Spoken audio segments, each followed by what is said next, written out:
Sampurasun pamiarsa anu dipika asih ku Pangeran. Pribados ngaraos bagja tiasa nepangan para wargi dina acara Pani Ismana ngalangkungan kanal YouTube YKB nyaeta YKB Bahasa Sunda. Sate acana urang ngawitan acara ieu mangga urang ngadeuheus ka Pangeran. Pangeran anu welas asih, anu agung, anu luar biasa dina danget ieu abdi kumawantun dumeuheus ka anjeun nyuhunkeun leah manah anjeun kersa masihan roh anu suci supanten abdi tiasa ngartos naon anu seja diwurukeun ku anjeun ka abdi-abdi sadayana. Pasihan hikmah supanten abdi tiasa ngalarapkeun dina kahirupan sadidinten. Hatur nuhun Pangeran. Amin. Para wargi Pani Ismanah dina danget ieu ngabantun jejer mayunan kasieun dumasar kana kajadian 12 ayatna anu ka-10 dugi ka 20 atuh ayat luluguna dicandak tina ayatna anu ka-12 anu kieu unggalna. Anak engke urang Mesir narenjo tantu cek maranehna teh euleuh itu pamajikanana tangtu akang teh dipaehan ari nyai mah moal.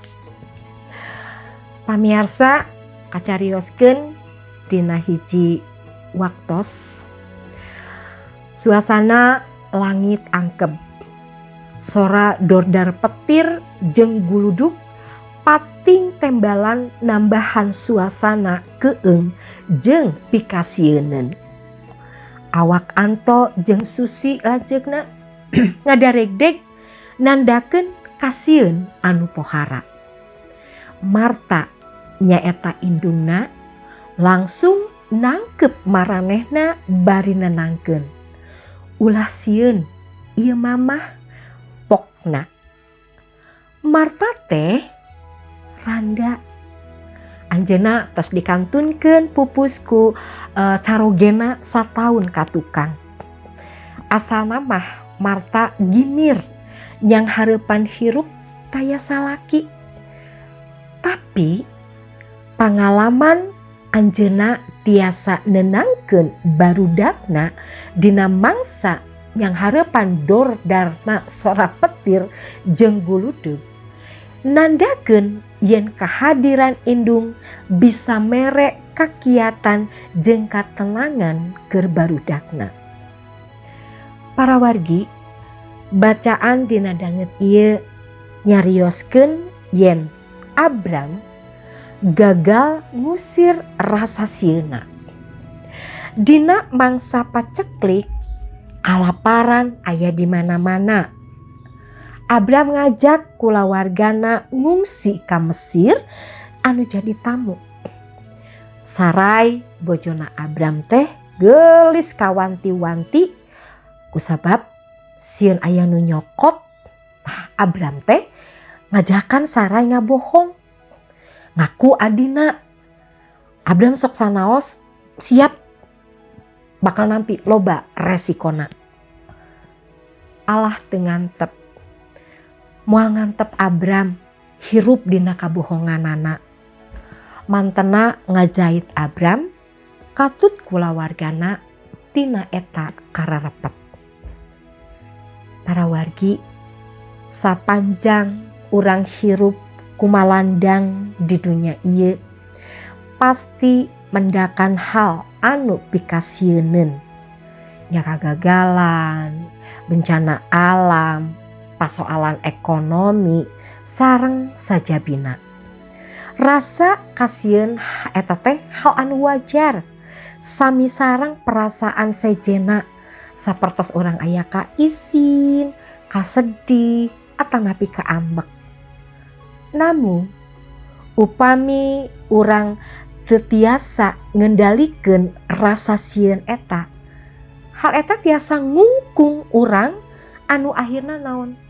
Tiasa ngabinasakeun diri urang sorangan. urang tiasa lepas ku kasieun eta. Kumaha carana? Nya masrahkeun sagalana ka Pangeran. Nyanggakeun sadaya-daya ka Pangeran.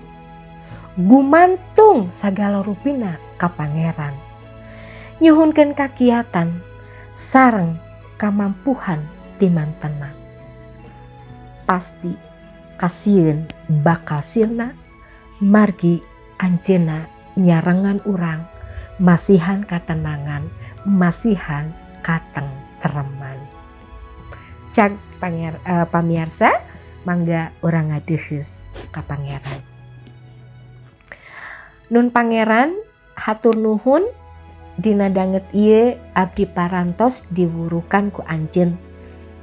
Yen memang salami abdi-abdi sadayana hirup kumalandang di alam dunia ieu tangtos mayunan sagala rupi. Hal eta tiasa ngundang rasa sieun. Namung upami abdi-abdi sadayana masrahkeun sagala rupina ka anjeun, gumantung sagalana ka anjeun, tangtos tiasa abdi ngalangkungan kasieun eta. Hatur nuhun Pangeran, hatur nuhun Gusti Yesus. Haleluya. Amin. Pamirsa, mung sakieu panglenyepan urang mugia tiasa ngajantenkeun berkah oge kakiatan. Ulah hilapnya di like, di komen, subscribe, margi ngalangkungan eta pamirsa tos tiasa ngabarkeun Injil kasalametan kanggo sanesna. Gusti Yesus ngaberkahan.